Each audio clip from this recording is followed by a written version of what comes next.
Hello and welcome to Talk from Superheroes. Hey everybody, I'm Andrew Ivemy. And I'm Diana McCullum. And you're listening to Talk from Superheroes, where every week we discuss a piece of heroic television or film.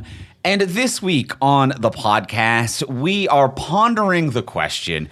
Once again, we are asking what if? What if, you guys? We've asked it, I think, 18 times now because this is season 2 of What If is what we're covering. 9 episodes a season. That's 18. I'm really good at math. Please hold your applause. You're doing quite good. Although, was it 9 episods a season? I thought it was last time as well. Oh, dang, you're right. Yeah, 9 episodes a season. So we're talking about all 9 episodes. Girl math, guys. Girl math is just factually correct. Just math. It's just math is universal. I don't know why we're gendering math. Let's all just can we all just cool it on that one? Sometimes math's not math. There's something about zero. Zero's crazy. Zero's crazy. But so is zero for gals or guys? Or Zero's crazy. It's not gendered. It's not gendered, but it is crazy. But some of those numbers are imaginary, which is wilder than gender. Why we're talking about the gender of math when we could be like, some of this shit isn't real. These are imaginary numbers. Why are we not talking about that? What if math was gendered? What if numbers were imaginary? That's the real question. But we're talking about season 2 of What If today on the podcast.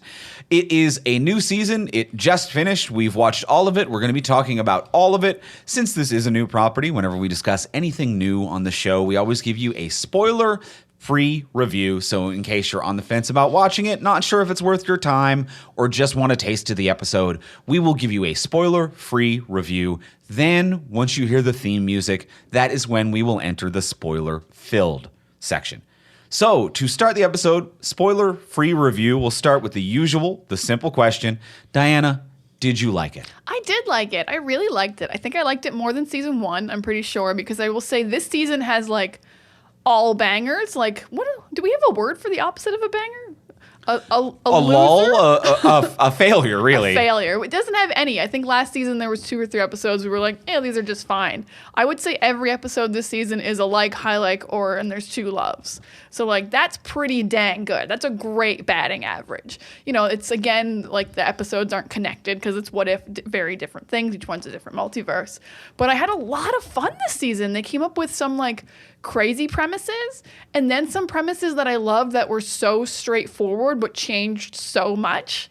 Some really great voice work, some really voice matching happening, some really just fun stuff. You can't talk about effects because it's animated, but it's also just so fun that they're it's animated, so we can do anything. We don't have to worry about the actors. We don't have to worry about the green screen. It's all going to look as real as everything else. And that's really cool. And they really took some swings and they really hit every ball. Some were grounders and some were out of the park. Wow, sports metaphors, you guys. Look at me. Baseball, a sport you don't even watch. I don't watch that one. Math and baseball. Who am I? He's now. I do different things. New year, new me. I know math and baseball now. But yeah, I think a really, really fun season. Some likes, some highlights, some loves. All hits. What a fun time I had. Andrew, did you like What If season 2? Very similar to yourself. I'm a really high like. There's a lot of fun here. It's a great time. I recommend people watching it. I agree. I think it's grown and gotten better since season 1. I think in a lot of ways. I agree. There's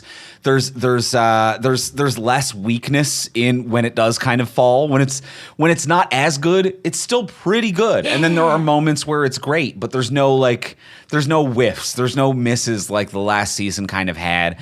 And on top of that too, I honestly just think that they've kind of nailed the format as well. I know that this might be a very small outside of the art thing, but I think that a daily release at Christmas time is exactly where this show belongs always. Season 1, they tried to do a weekly release and this isn't something we're all talking about on a week-to-week basis. It's not drumming up social media activity and water cooler conversation, but it's disconnected and disjointed and fun and playful. It's the perfect thing during the holidays. You've eaten too much. Maybe you're having a day drink and you're like, let's throw this on and have fun.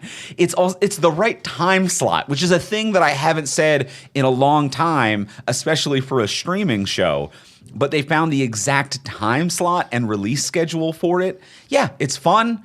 It's playful. There are some great moments. There are some okay moments, but it's just kind of a fun watch top to bottom. I'm going to completely agree. And I love that take on when it was released, because I saw a lot of people giving Disney and Marvel like kind of flack for this release schedule of like, oh, they're just shoving it in the nothing time. And I'm like, when are people watching TV more than this week? Yeah. The week between Christmas and New Year's. Like, there's no other new content. People didn't go see Aquaman, but it's because you have to leave your house.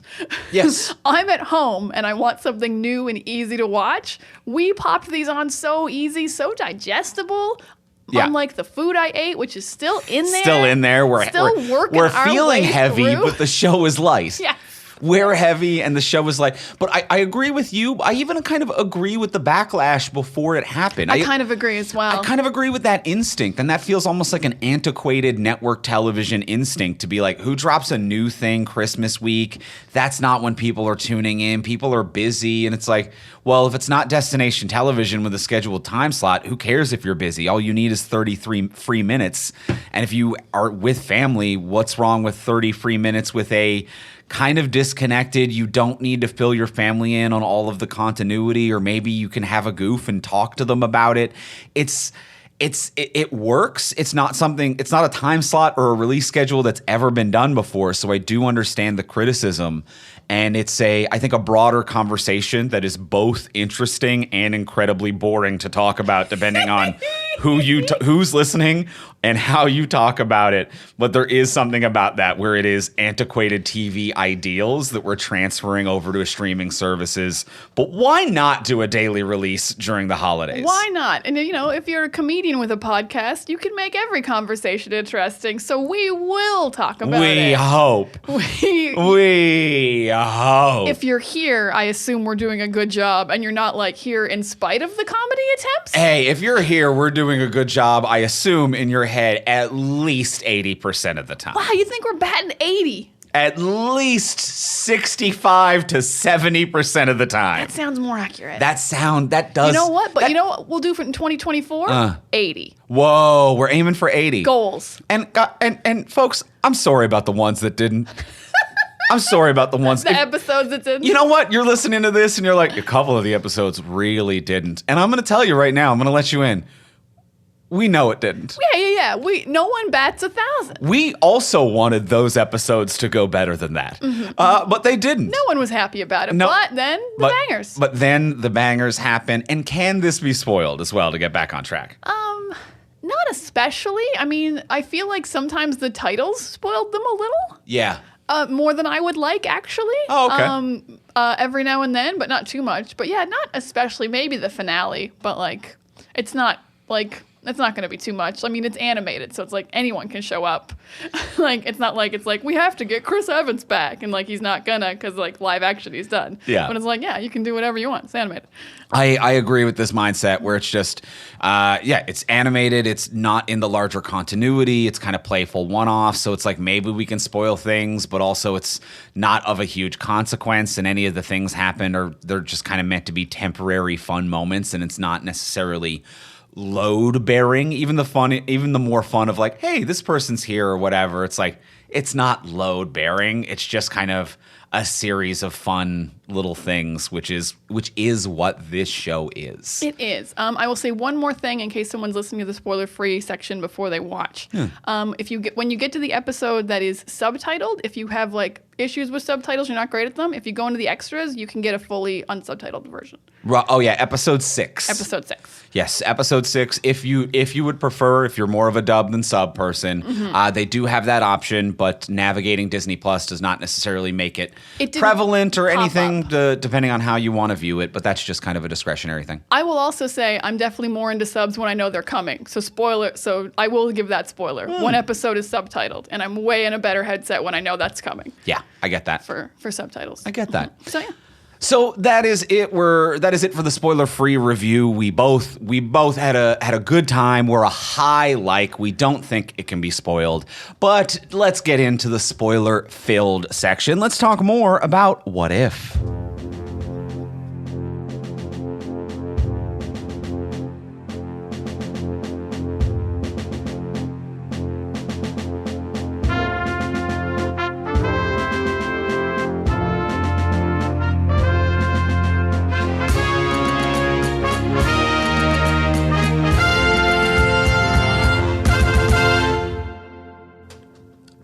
right. We have seen the entirety of What If. We are in the spoiler-filled section.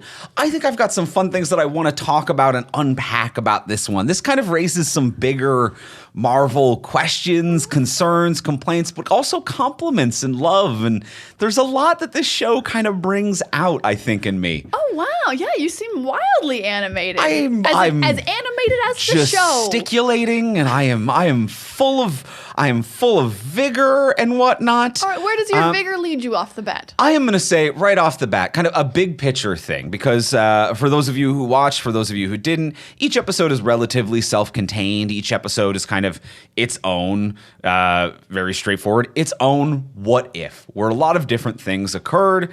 There's a little bit of a through line, but really just kind of like, not really. It's just a couple of tags that tie together in the final episode. But a big picture thing I will say is that Haley Atwell as Peggy Carter is the heart and soul of this series. And holy shit, she is so good. This character is so good. Like, Chris Evans as Cap was also absolutely amazing. And this somehow feels inspired by, but not a photocopy of. It doesn't feel like a flavor of a flavor. It doesn't feel like an impression. It is adjacent.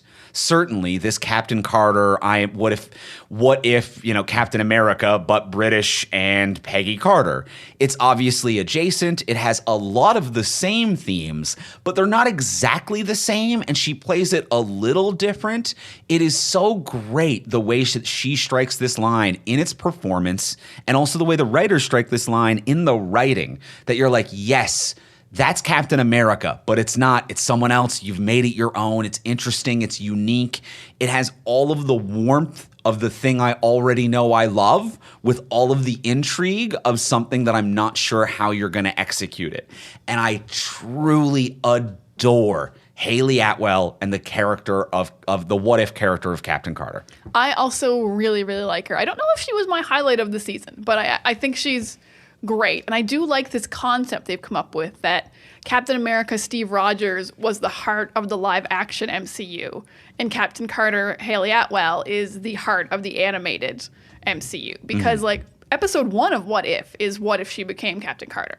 And then she's the through line of season 1. She's the through line of season 2. We're in the spoiler section. And it seems very obviously she'll be the through line of season 3, because now she's like Doctor Who companioning around with the Watcher. It seems a very fun idea. So I do like that they've kind of very subtly made her, because she's not in every episode. It's not the Captain Carter show, but she's definitely the heart of the multiverse. And she is what keeps it beating. She's what's saving it. She won't give up on it.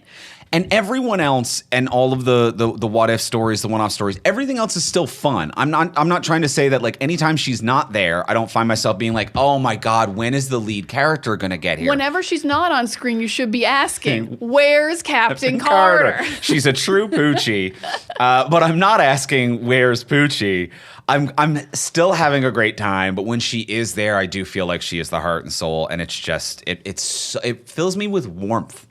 It is very nice. Yeah, it's kind of almost like she's not given the same like impossible choices, or because like you only have 30 minutes that Steve faces sometimes, but also she's like much more independent than Steve, I find. Yes. And that's actually like quite nice. Like, not that she dislikes having friends. Like her relationship with Black Widow in her episode is like one of my highlights of the season. I think that was so wonderful. But like she's also just like, I'm fine alone, and I love that strength for her, but it also really speaks true to like the Peggy that was in like Agent Carter, the TV show, who was like, I mostly just work undercover and I don't really actually need my team that much. Like I can handle this alone. And so, yeah, it feels like she's that way of different of like, I still care about people so much, but I don't need as many people as Steve did. Yeah, I agree. And even just like little twists on her perspective of the world that are a bit different from Steve, that are plays off of what we know from Steve. The moment when she, talking about like her friendship with Widow, when she pulls up in the car to pick up Widow, who is running laps around the Washington Monument, the thing that we saw Steve do in The Winter Soldier. And Natasha being like, you should come exercise with me sometime. And she's like, I've never seen the point of running in circles. And it's like, that is a line that defines like obviously that is like who this character is. Like, I don't play other people's games and I don't run around in systems that you've set up. I am someone who I plant myself if you're fighting against me, or I barrel straight through you if I need to get through you. So it's like, it represents who you are, but it's also just a nice perspective shift on like, she doesn't work within the system like Steve does. She is a different and more independent person than Steve is. Yeah, because Steve was still very much like, my rank, I'm still military, I still have a commander. And Peggy is like, I was never even really all that military because women weren't allowed to be. So I've always been like helping outside of the rules. But also I felt like that line was very much like, I don't waste time, because I think when you're a super soldier, you don't need to go for a jog. Yeah, that's She's like, also why true. the fuck would I waste my time running around this thing, trying to make friends, which is what Steve was doing, I think. I don't think he needed to work out. Yeah, which is still fine. Oh, it's so cute. It's cute. I'm not against it. But like, it's just that like the same morality, but they're not carbon copies of each other. Peggy is not just a male Steve. Yes. And I think that is very nice. I will say my one negative of Peggy, and it's not so much her as like the storytelling. I wouldn't mind if one of her 3 episodes did it not involve her having to give up Steve. Ooh, yeah. All 3 episodes, she had to give up Steve. She had to give up Hydro Stomper Steve, and she had to give up Medieval Steve, and then she got Illusion Steve, and I'm like, she's more than this. Yeah. She's got 3 episodes, and all of them are about I have to give up Steve again. And it's like a very tragic tale, but it just makes it a little like, oh, we get it. Yeah, you got to give him up again. So I could have done with one less giving up of Steve. Fair enough. I would say that Steve is also the same one note in many regards. It's giving up Peggy or giving up Buck. Well, I mean, Buck mixes it up. He mixes it up a little bit. I mean, they did that with Peggy as well. I do like that, talking about how she's not a carbon copy of Steve, but she is, in the fact that they do the Winter Soldier storyline where they're like, what if the love of your life was a brainwashed Winter Soldier? And it's like, yeah, so we all agree that Steve loves Bucky in that way, right?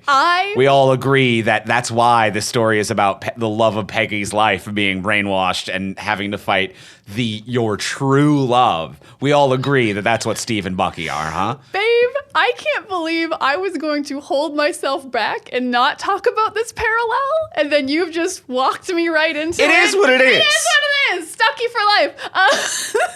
But yeah, Steve and Bucky, you know, if one of them was of another gender in the live action, they would have been a couple.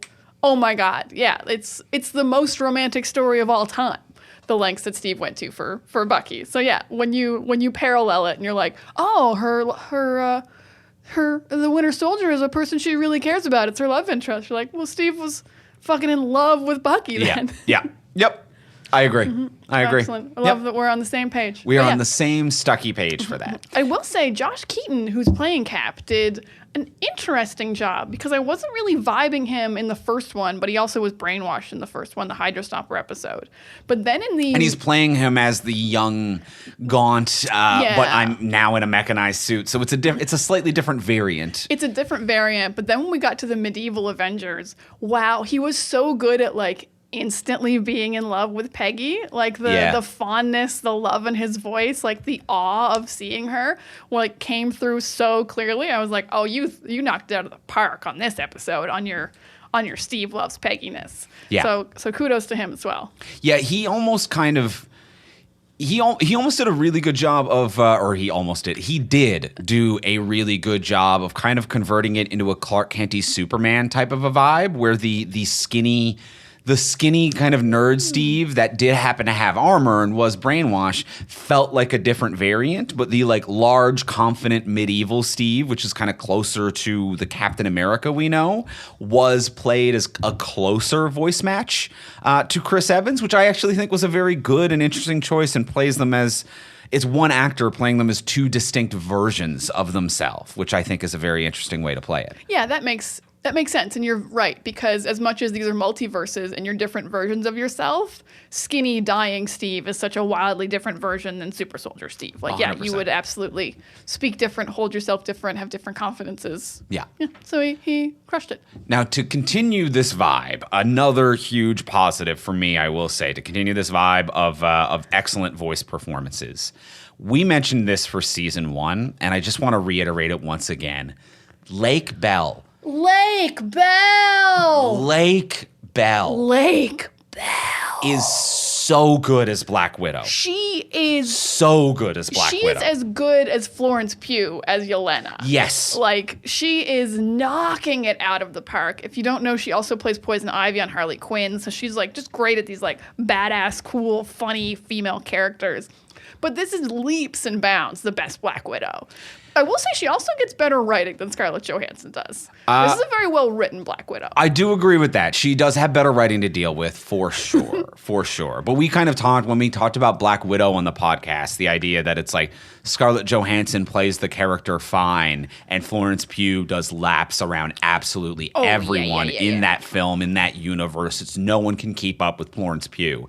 Lake Bell could have. Yeah, Lake Bell could have. Lake Bell and Bell's Natasha and Florence Pugh's Yelena would have been unstoppable. They would have I would have melted in my seat. And what I find so inspiring about it is that it is still a voice match. She is doing a version of Scarlett Johansson's Black Widow, but better. She is doing. She is somehow. So embarrassing. She is somehow doing it. It's like you know when you hear a cover song that's better than the original song. Yeah, that is what she's doing. That's Lake Bell's Black Widow. It is an impression that goes beyond the margins and becomes something grander and bigger and so good. It is a phenomenal performance. Yeah, her performance is great. She does have slightly better writing, but also I feel like because this is a Black Widow who has a female best friend, she also can be a little bit more open, and I think Lake Bell has really like analyzed that and been like, Natasha would probably let her guard down a little bit more with Peggy than she would with like Tony Stark or even Hawkeye. Like, I think she would be like more friendly. And I think that really comes through. And like, yeah, her performance is great. Really good writing on this Black Widow. I love this Black Widow through and through. Her only being in one episode is a crime. Yes. Where was she in fucking Ren Fair Avengers? She wasn't there. Yeah, that would have been great to see. That would have been great to see in the 1602 the episode. Yeah. So 100% Lake Bell, star of the season. I think I liked her better than Haley Atwell. But like Lake Bell's also like a dedicated voice actor. A dedicated voice actor, and also like doesn't have to put as much of the burden of the show on her shoulders, and doesn't have that necessarily like history of being in the movies and that kind of attachment that comes with that. But phenomenal as several of the performances were. Let me ask you just over the plate. What's your favorite episode? Ooh. Oh, wow. That's... Oh, you're not ready for this. I don't know if I am. I think fun-wise, Happy Saves Christmas is fun. Oh, that was your most fun. Okay, no, I like that one. That was the most fun. Hella and the Ten Rings is probably my favorite. We'll talk about Hella and the Ten Rings. Yeah, so I think Happy Saves Christmas is the most fun. Hella and the Ten Rings is my favorite. And I think 1602 might be the best episode. Ooh, okay. So that's kind of where I'm at. What about you? I think my favorite was 1602. I think it was also the most fun though. That was the only one that had Paul Rudd. I mean, Tom Hiddleston's doing this fun Loki stuff. Yeah. I think that one was the most fun actually. But I think like my favorite and one that I'm like, oh, this was really different was probably Nebula. Nebula's was good. The very first episode, Blade Runner with Nebula. Yeah, Nebula went for a totally different like thematic tone. Like, yeah, we're doing Blade Runner. We're not doing like in a weird way. I'm like, it didn't feel like our universe with one little change. I'm like, this feels like Blade Runner universe, and it's like a cool mystery, and Nebula's a badass, but in ways I believe. And I don't really know how all these characters got on Xandar, but I don't really care at the end of the day because it's just fun, and it's just fun. It's got a lot of Korg doing with Taika doing Korg, who is also Meek and Groot all being there just to call the three of them rock paper scissors might be the only reason that Groot's on that planet, and I'm okay with it. That's a really fun joke. What a great team up! I love rock paper scissors together. Rock paper scissors Scissors is a good little trio. And Karen Gillan, another character who I really feel, or another actor who I feel like has really grown with this character. That like Nebula is a character who like showing up in Guardians 1 was a little one note. And with every movie, with every iteration, with every performance, the Christmas special, whatever it might be, Karen is understanding a new dimension and something additional on this character. It's another phenomenal performance because she does a great job of like grounding Nebula in this film, in this sci-fi film noir Blade Runner story. Yeah, she has really kind of latched on and like made her more depth. But I will say Marvel has also been like, we're all in on Nebula. Which has been really cool. Like, yeah, like Guardians 2 and 3. I think the Christmas special had a bit of Nebula. Oh, yeah. So, yeah, they've been like, no, she's like load bearing. I mean, Endgame was so much of her. So I really liked that they were like, no, she's going to get her own full episode. I mean, season 2 is very heavy on like badass lady content. Absolutely. Captain Carter, Black Widow, Nebula, Hela, like it's Kahori. This is very much a season of like ladies fucking rule, which might transition very well into my one big negative of the season. For Please a season that is very much ladies fucking rule, I could not believe the premise of the Tony Stark Grandmaster episode was, hey, do you want to learn about Gamora from season 1? We're going to tell you her story, but from Tony's perspective. And I was like, fuck you. What are we doing? Why did you frame it this way? Yeah. Like, the episode absolutely starts, and I remember wondering this in season 1, because there's a Gamora in the Defenders of the Multiverse, and they don't introduce her. She just shows up. And I'm like, okay, cool. You didn't have time. I know who Gamora is. That's fine. So the episode starts, and they're like, remember how we didn't introduce Gamora? Well, do you want to know her story? Well, let's learn it. And then cuts to Tony Stark. She comes in like 12 minutes into the episode. There's more Valkyrie than her in that episode. There is more. There's more Grandmaster. There's more everyone. And I will say... And they're all fun. It's actually a really fun episode. Who's doing Tony? Mick Wingert is doing Tony, and he's an incredible Tony.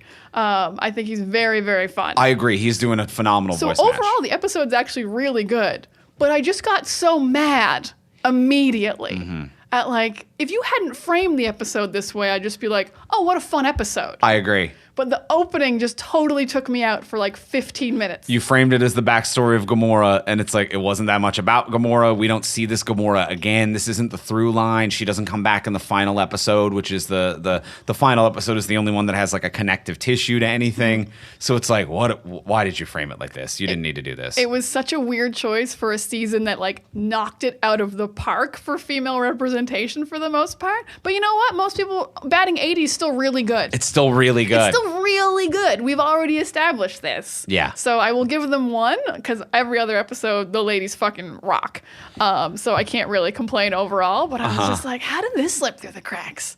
Yeah, that was a slippery little eel for such a strong female-driven thing. Where it's just like this is the peak of this is the height of writing so far of women in Marvel, which is wild that it's in this show. But they're all great characters here. It absolutely is the peak of female writing. Like in the finale episode when like Captain Carter and Kahori are like meeting with Hela, and it's like the 3 most badass women you've ever met. I'm like, this is what she needs help should be. Yes. In Endgame. It was so unearned, the she needs help moment. It was just like, fuck off. I don't want this.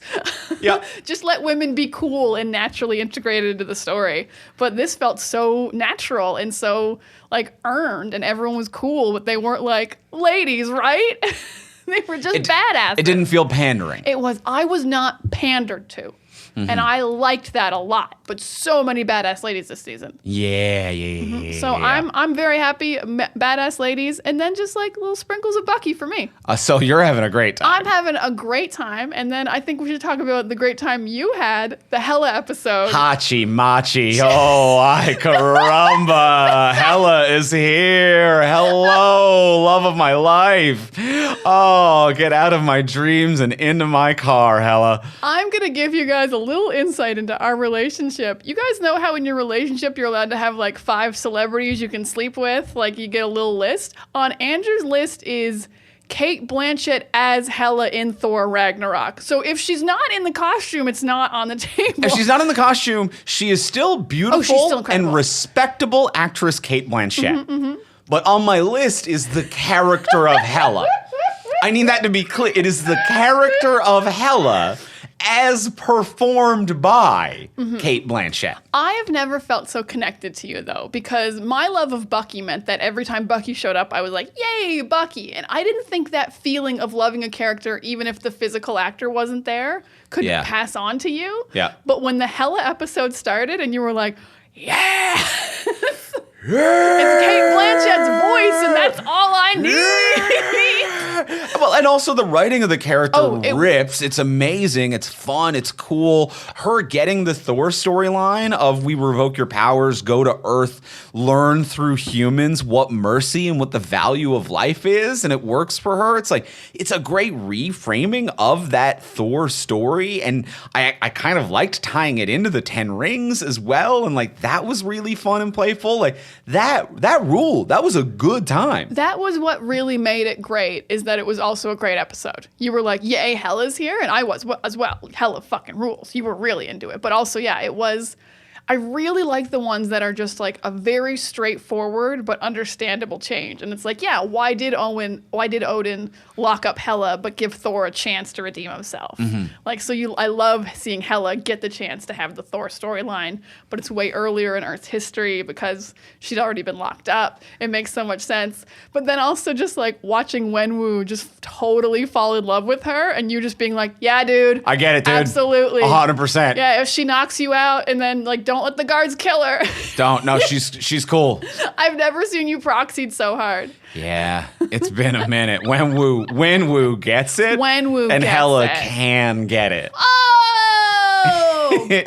So there's a lot going. That was a rich episode for me. So that was oh boy, that was a very good time. It was a good time. And I liked this ending for her. She kind of felt like she turned into like Khaleesi, being like, I'm going to murder a lot of people, but they're all bad guys. Sure, she was yeah. I'm going to go. Khaleesi. Peak Khaleesi, not end of series Khaleesi. Good Khaleesi, who was like, yeah, no, I only kill slavers. And Hela's just like, let's go find some bad guys. I do want to still murder. Yeah. So let's go Dexter up this universe. Yeah, and to switch the outfit to the Valkyrie riding outfit of the Valkyries. And you know who you commanded in battle, like to be like, yes, that's who you are. That's who you could be. And you know what else I really, really liked? This was so subtle. She didn't know that she had to learn mercy to get her powers back. And I'm not sure if Thor knew he had to become a better person in general. Right. But like it wasn't written on her helmet. She wasn't like, I better go learn how to be merciful. She just did it herself. And that was so nice. It was just a really good story. Yeah. Just a really good story. Just a really good story. Ah, so nice. Which, okay, this leads me then to one complex thought about the series as a whole. And this is a positive and a negative. A huge positive that I do want to say about this series and about what Marvel has built as everything that it is, as the MCU. It is kind of amazing that if you are a comic book reader, there is a lot here that kind of references comic books. Like the 8th episode, which is like, what if the Avengers assembled in 1602? There's a very popular comic book that was written by Neil Gaiman that was called Marvel 1602. That was this idea. It wasn't a what if. So this is translating a popular comic book into this storyline. There are comic book nods. But for the most part, I'm going to say for the 98 percentile of this, it is built entirely on the back of what the MCU built. And I think that that's so impressive to be like, we built this film franchise and now we're playing with it and having fun with it and expanding it.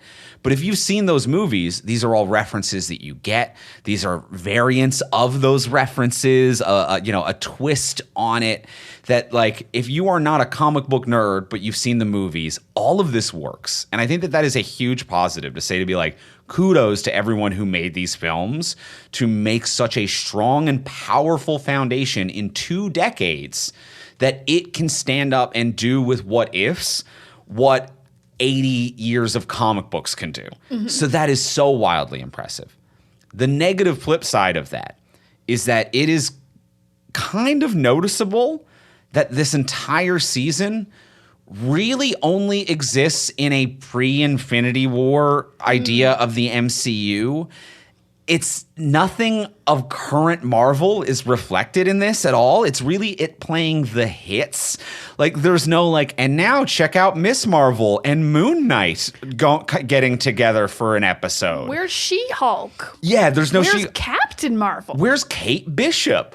Where is be like, hey, remember how we spent half of Black Panther 2 setting up Ironheart for her series that we've shelved, then canceled, then it's back on, now it's postponed? Here's Ironheart.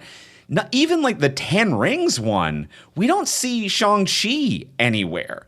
There are no new Marvel characters there are no anything post Infinity War that exist in these what ifs. And it really kind of goes to show to be like, I'm like, is Marvel just kind of like, yeah, we've melted. We're done. We don't really have even anything kind of worth playing off of. We don't have that legacy canon anymore. We don't have that moment in the new movies where you're all like, oh my God, what if that episode, what if that thing from the Marvels, but it was tweaked a little? It's like, we haven't had a big moment. Yeah. And also, I don't think we're allowed to use Spider-Man. And also there's a Spider-Man sized hole where Sony took their toys and went home. Yeah, there's a giant Spider-Man hole, which is like the only hit post Endgame, because No Way Home was the first movie after Endgame. Yeah, I'm curious if this is like a component of like we don't know what to do with anything post Endgame, or if it's like I don't know when they started writing this season. Yeah, but like, cause like the 10 Rings are there, so I'm like, okay, so you got up to when Shang-Chi came out. Yes. But yeah, there is so much content to not even have like, because you don't need the voice actors if you just want to do like a background Easter egg. So like, why isn't Moon Knight in Ren Fair Avengers? Yes. Like what? He's a knight. Yep. Like he could just be there and have no lines. You can be like, there's Moon Knight. He's right there. Other than the existence of 10 Rings, there is no reference to the past. I just checked the date. 6 years. There's no reference to the past 6 years. Yeah, I mean, technically the Black Widow movie, but that's chronologically like fucked up. That's kind of its own thing. It really feels like how The Matrix was like 1999 was the peak year. Yeah. It feels like What If is like everything pre-Endgame. Yep. Those are the peak years, and we don't have anything else to play with. And they've lost a couple things they could play with. Like I think for obvious reasons, they don't touch upon Black Panther anymore, which is such a huge like. Oh, you wish they kind of could or would, or like play with other characters, but there's a big like gap in the field there. So like no Black Panther, no Spider-Man. Yeah. They're not going to do episodes that center on any of the actors that have left. Like you would never get a full Captain America episode because Chris Evans is gone. And I mean, we got a full Iron Man episode. We did get he's really nailing that Tony voice more than Josh Keaton is. But I feel like that's even more kind of desperate to be like, we're still the Iron Man people. Yeah. Iron Man tests really well with audiences. Every now and then, because I know you guys know how much I love Tumblr. Every now and then on Tumblr, we talk about how like life was so much simpler in 2012 when we were just coming up with headcanons about the Avengers all living in the same building. And that's true. Yeah. It was absolutely a simpler time. Avengers 1 had just come out, and we were all like, oh my God, how do you think they do their grocery shopping? And we were just like, and that's all people like thought about was, oh man, it's such a peak time, and everything's perfect, and it's all good. And it does feel like Marvel wants to be like, time stopped at Endgame. We're matrixing it. Yeah, there's no Mobius from Loki. There's no references to WandaVision. Kate Bishop's Hawkeye isn't here. You're not going to see Echo show up. No She-Hulk. There's going to be no She-Hulk. No Marvels. There's going to be no even like, because there's no television references at all. Even WandaVision.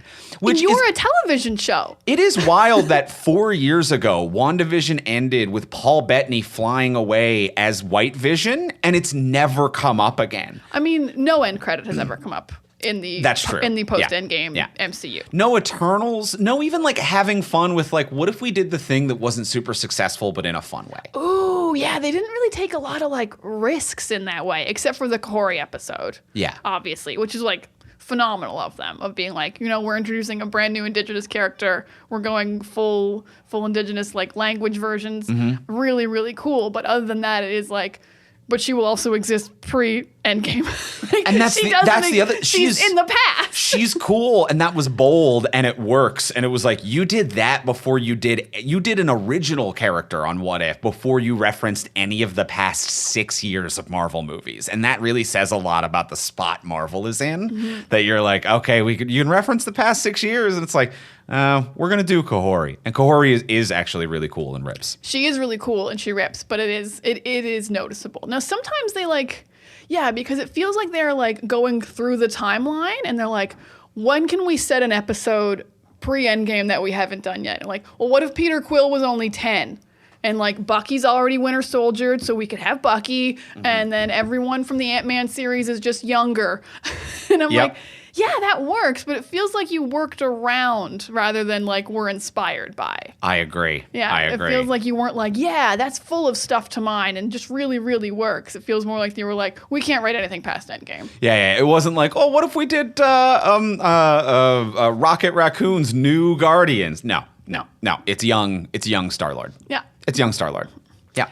So I agree with that. I will say you were talking about how like the positives of What If is that like it's fully built on the MCU.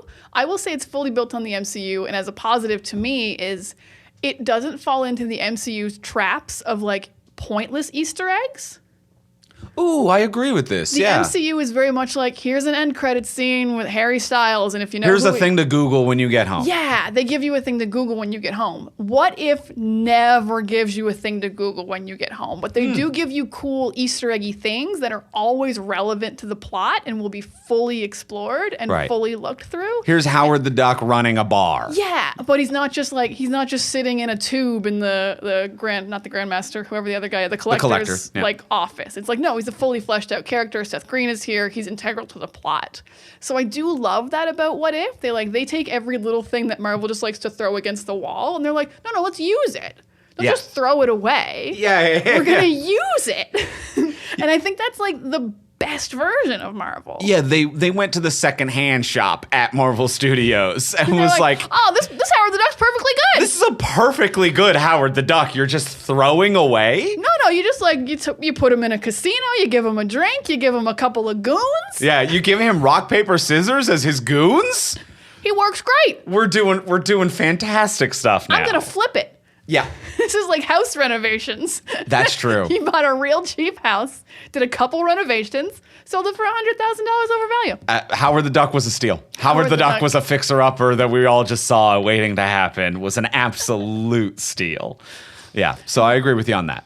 I think that's great. And I will say, like, yeah, building off the like best parts of the MCU, I do really like, though, like, I think my favorite episodes are the ones where they take a very simple, straightforward change and show how much it changes things. Like, I really like if Yondu was a jerk and just gave Peter away. I'm like, oh, that's such a straightforward thing that definitely could have happened. Yondu's not so good that I'm like, there's no universe where he gave Peter to Ego. I love the idea of like, if Tony didn't make it back through the portal. Mm-hmm. As much as I have problems with the Gamora-ness of that episode, I'm like, oh, what like a straightforward change that would change so much. He's not on Earth anymore. Yeah. He's having a day. Yeah. This is all still the same day. He just fought the Chitauri. Yeah. So I really, really like that about like some of the very like what seem like very straightforward changes. They're like, oh no, that would have a huge effect. Rippling and also feels very natural as well, which was one of the notes that I made around like the Star-Lord in the 80s episode, or the Star-Lord as a kid episode was, yes, I agree with you. The Yondu is just a dick and gives him away is the plot twist. But also the Avengers assembling in the 80s felt very natural as well, to be like, if there was a world-ending threat at that time. It's like Thor came and chased it here, and now we have that Ant-Man, and we have that Giant Man. And it's like everything kind of comes together very, very smoothly. Yeah, well, it does come together smoothly, but it is kind of what we just said of like, Marvel really is so happy that some characters existed for a very long time. Yeah. Because the trailer for season 3 has already come out. And like, I don't think this is a spoiler because it's in the trailer, but it's already like, the trailer is another flashback episode where Bucky, like getting unsoldiered, teams up with David Harbour's character from Black Widow. Right. So it's like, oh, you went in the past again? Yeah. Again, we go to the past because you can just do whatever you want. and you got those adults who get Hey, the Black Widow movie at least was after Infinity War Endgame, so that's the most not recent reference. chronologically That's in the the most recent universe. reference they're making, though. That's something. I mean, Rachel Weisz was in this. Ooh, we did get a little bit of Rachel Got Weisz. That's a great little point. bit of Rachel Weisz, who I do like. I do like that. So you got me there. That's a good point. That's a good point. Yeah. But like, also she exists. Like, pray. Yeah. Pray. But yes, it is a strength how it does feel natural sometimes of how Sometimes these it rippling does consequences. And there was a few things where I'm like, my headcanon had to fill it in, but it made sense to me. There was one where it was I think like the first time Captain Carter shows up and like they're doing the Battle of New York, but it's with Captain Carter instead of Captain America there. And the Avengers has Wasp instead of Hulk. There's no Hulk and there is a Wasp.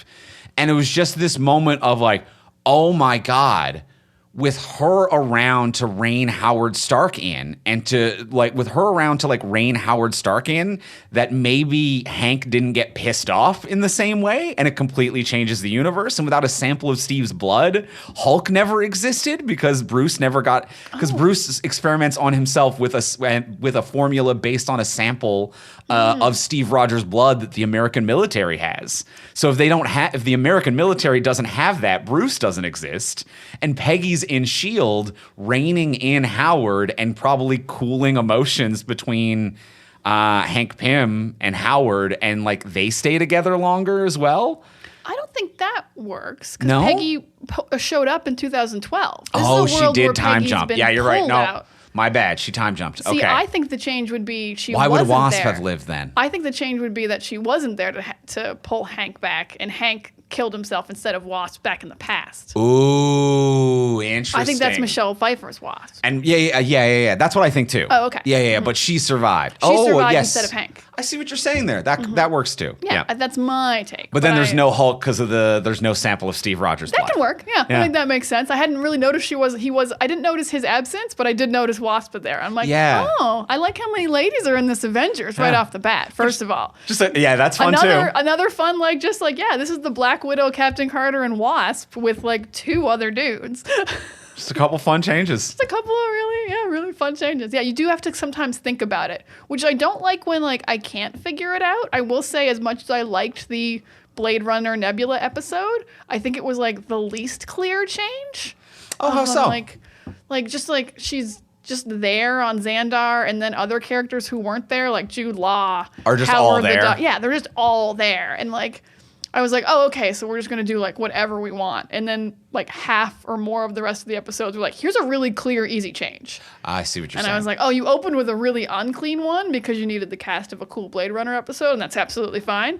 And I do think that was the only episode where they did a style, which is different because the rest, I agree, were a like, what if we changed a thing and it's still the Marvel films that you realize? Whereas that first one was the only one where it was like, we're doing a sci-fi film noir Blade Runner thing.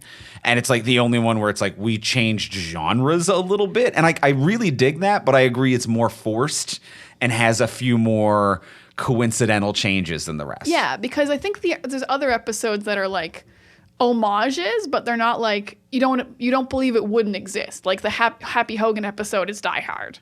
But you're not like, they could never make this in a live action. Like, this could absolutely be a live action episode. Yeah. Even though they're in the past in 1602 and like they're silly, those still feel like the Avengers and the MCU tone. Yeah.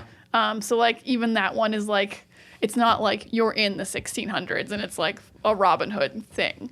So yeah, that's the only one that was like, oh no, this is a totally different vibe. Yeah. But it was a good vibe. These are very mild complaints because I actually think that episode fucking slapped. All right. Well, I'm feeling pretty good about What If. How you feeling? I'm feeling great. I'm really happy season 3 is like already done. I want more. That's wild. It's wild that it's already done. Yeah, like they didn't give a date, but they're like, it's coming. Yeah, that'll probably be like... Actually, by the time this episode is coming out in like 3 days. So no, it will be. Nah. It won't be more news. I'm like, we're recording really early. I don't think so. I wouldn't be surprised if they're like Christmas next year again or something like that. I'm cool with that. Or if they even release just smaller seasons earlier. I don't know. But it does feel... Christmas felt right, or the holiday season felt right. It felt like the vibes were right. And not just because one of the episodes was a holiday episode. I agree. The vibes felt right. Well, let's go in for the close. Let's ask the final question of what would you change? So now that we've discussed everything we've discussed, what would you change about this if you could change anything? Before we do go in for that close, we will ask you for the first time this year. It's a new year, and we're asking you for a great start to the year. Clean slate. Clean slate. Let's do this. You didn't do it last year. If you did, thank you. Thank you if you did. Thank you so much. But if you didn't, please start this year off by leaving us a rating, a review, and hitting subscribe on whatever podcast platform that you use. I know every podcast asks you to do this. It makes a huge difference. It helps us move up the charts. It encourages new people who find us to actually hit that subscribe button and give us a shot. It's a free way to support the show. So just whatever you use, whether it's Apple Podcasts, Podcast Addict, Spotify, whatever it is you use, leave a rating, leave a review. It's a huge help. It's a huge help. My resolutions for the new year: get a better routine, leave more reviews on podcasts I love. You can take those if you need them. Take those. Those are your resolutions now. Especially number two. Especially number two. Number two. Especially number two. Leave reviews on podcasts you love. And that is a free way to support the podcast. If you do want to support the podcast monetarily, you can do so over on Patreon, which is a monthly subscription service where you can subscribe at whatever level is in your budget, and you'll get different cool bonuses for doing so. Since you're a fan of this podcast, at the $3 level, if you sign up for $3 a month, you get these episodes early and ad-free, which is especially awesome when we're talking about a new property. So, things like this where it's a new TV show or a new movie, and maybe you're wondering if it's worth watching this weekend. You'll be able to get the episode early and ad-free if you subscribe at the $3 level. And at the $10 level, you get an exclusive episode of this podcast every single month. Every single month. And at the $10 level, you get access to all the old episodes immediately. So if you need more Talk from Superheroes in 2024, there's so much more out there. There's a bunch more out there. Follow one link, boom, so much. And if your finances change on any given month, you can always change your level or cancel at any given time. You are not locked in. So you can do monthly and you can change it at any given time. Or if you do feel confident, you can sign up yearly and then you get 1 month free as well, which is an awesome way to do it. Check out the different options. Check out the different levels. Head over to patreon.com/fromsuperheroes. That is patreon.com/fromsuperheroes. And now, let's go in for the close. Let's ask the final question of what would you change? Diana, what would you change? My change is going to be in the finale. I really liked in season 1 how it was very much all the episodes weren't connected, but then the leads of every episode made the multiverse team. And this season very much was just Peggy. And it didn't really connect with any of the other stories that have been happening. So I think I'm going to keep mostly the same story as happening. I really like this lady-led vibe we have going on. I especially really like when Captain Carter and Kahori meet because it's yes, two ladies would just talk and not just fight like dudes do. I think that was so great. I was yeah, we would just kind of chat and not just beat each other up right away. But I want to incorporate Hella more. The dude who looks like a dirtbag is actually problematic. Oh, shocking. Yeah, shocking. But I'd actually like to involve Hella more because I really liked where she went. But the Hella we meet in this episode is the unredeemed Hella. She's still evil. So my idea would be Hella in her episode decided she was going to go to different universes and save them. I want her to have been working with Doctor Strange to collect these people, but Doctor Strange has betrayed her. And and she doesn't know that they're going to go into the Forge. She thinks they're just saving multiverses. So Hela actually comes to recruit Kahori and Captain Carter against Doctor Strange. Basically, I'm just adding a third lady and just kind of connecting at least one more episode in. I guess Kahori as well is connected in. So we're just getting all the ladies in. More connection throughout the season. So Hela shows up and she's like, I trusted this guy, despite the bags under his eyes, to capture evil things. I also used to have bags under my eyes. We've all had bags under our eyes. We all thought a smoky eye would work at some point. But she's like, I trusted this guy. We collected all these bad guys as we saved all these universes, and now he's betrayed me. I'm super mad because I'm still Hela at heart. And she recruits Kahori and Captain Carter, and they defeat him together. I'm just gonna add some Hela vibes in there, and that's my biggest change because it's a really fun season. There's no one episode that needs a change, so I'm just connect it a little bit better. Yeah. Andrew, what would you more Hella is not a problem with you, I'm guessing, from the look on your face? I have written more Hella, bring Hella back. Did you more have a Hella, and it specific? was just circled. I couldn't think straight. I kind of blacked out for a few minutes. It just says more Hella and bring Hella back, and I just kept circling it like a true sociopath. Okay. Good to know. So I agree with it. I think that's awesome. I agree. The unredeemed version at the end felt a little bit weird, especially when they even brought up that they were like, it's not just the bad guys that There's good guys, there's too. good guys here too. So I agree with you. I am 100% with that. I had such a fun time though. My actual change, other than being 1,000% on board for more Hella in every regard, was that I actually want to see this show affect and course correct some of the movie issues that we have. Frankly, I think that this show realized on a Hella point that Hella is the last good villain Marvel had, and they didn't bank enough on her. Mm-hmm. They should not have killed her off. They should not have killed her. That it's been Loki, Thanos, Hela. Those are the three that have worked. And I think that this show realized that they left money on the table. And I would not have mind one of two different changes. I want, with multiversal stuff going on, there's been, this whole phase of the MCU has been multiverse this, multiverse that. I want a dimension to open and for someone to step out from an animated universe into a live action and just be there. That's just fine. be there. I want Hella back. You just want to see Kate Blanchett in the outfit. I want a still image that says Kang died on the way back to his home dimension. And then Hella, good, bad, whoever, walks out of an animated world into a fully rendered world, and Kate Blanchett is back. The next movie is Avengers. Hella's here. That's all it's called. Fuck it. We don't even need to be clever. We just need a selling point right off the top. Right off the top. But we have a big X through the words Kang Dynasty. Yeah. Just Hella's here. That's all it says.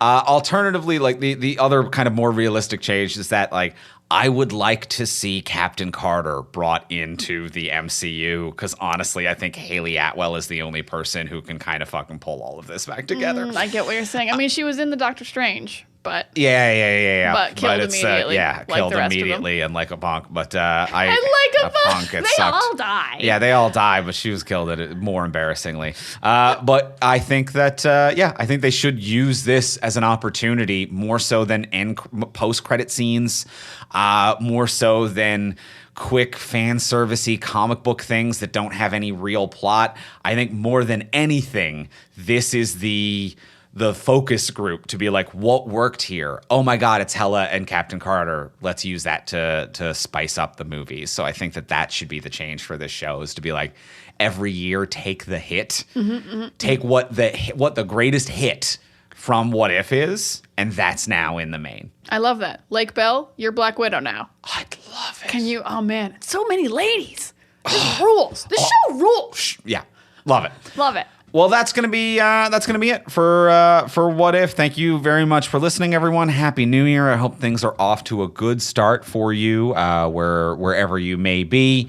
And we will be back next week. Next week on the podcast, we're going to be back and we're going to be talking about Rebel Moon Part 1. Part 1. The Zack Snyder Netflix film. So we'll be talking about Rebel Moon Part 1 next week on the podcast. In the meantime, if you want to get a hold of us, you can find me on Instagram, Threads, or Blue Sky at Ivimey, Ivimey. You can find me on Tumblr at Words of Diana. Let's talk about the 2012 Avengers, guys. Let's talk about our headcanons. Get on in there. It's a good time. It's a better time. It's a better time on Tumblr. I 100% agree. And if you want to check out any of our podcasts, we have amazing new podcasts as well. This is a great year for the network. But congratulations to host of the Fandom Show, Kaya Green, recently won a Canadian Podcast Award for Best Host.